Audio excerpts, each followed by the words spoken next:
Hola, somos Aventuras en el Recreo y vamos a explicaros cómo ha cambiado la educación durante el franquismo en España.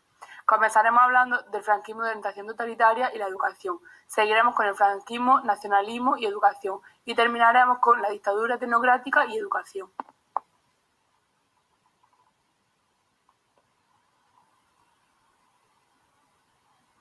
El pensamiento político occidental tenía un carácter teológico. La educación era una institución pública. El franquismo, como ya sabemos, era una dictadura de continuo cambio de orientación política con una repercusión en la política educativa. Azaña era un político que estaba en contra de la República. Hasta 1945 el franquismo fue un régimen influenciado por la Iglesia. De 1936 a 1945 el Estado es el eje central y aparece un nuevo Estado.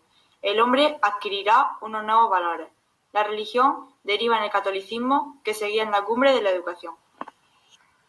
La depuración ideológica afectó a profesores, alumnos, libros y bibliotecas públicas.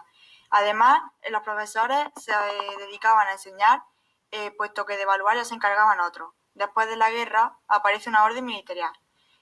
También se crea una reforma en 1938 y posteriormente, en 1943, la ley universitaria. Como ya sabemos, la Iglesia mantenía la importancia en la educación. Aparece un nuevo Estado adaptado a la nueva realidad que termina en 1945, dando lugar a una nueva orientación política. Y la educación sigue estando influenciada por la Iglesia. En esta misma época se crea el Fuero de los Españoles, que tuvo mucha importancia.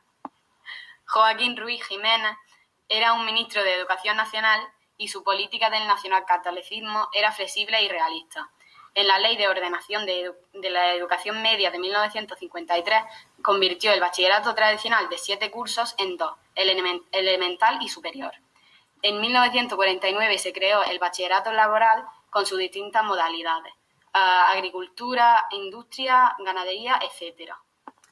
Con la política de autarquía del franquismo se crea un cambio de gobierno que da lugar a un gran crecimiento económico en España. Por otro lado, se crea una España industrializada con una nueva clase obrera que se manifestaba a través de la huelga. Loras Tamayo tenía una política educativa que trataba de modernizar la educación primaria, formular una enseñanza primaria de 6 a 14 años, unificar el primer ciclo de la enseñanza media y hacer desaparecer el bachillerato laboral. Vilar Palasí, con la ley de 1970, trataba de crear la educación general básica, obligatoria y gratuita. En su objetivo prioritario era la reforma universitaria. El principal problema fue la situación de la educación española en general y había un sistema educativo que respondía a las exigencias de una sociedad industrial.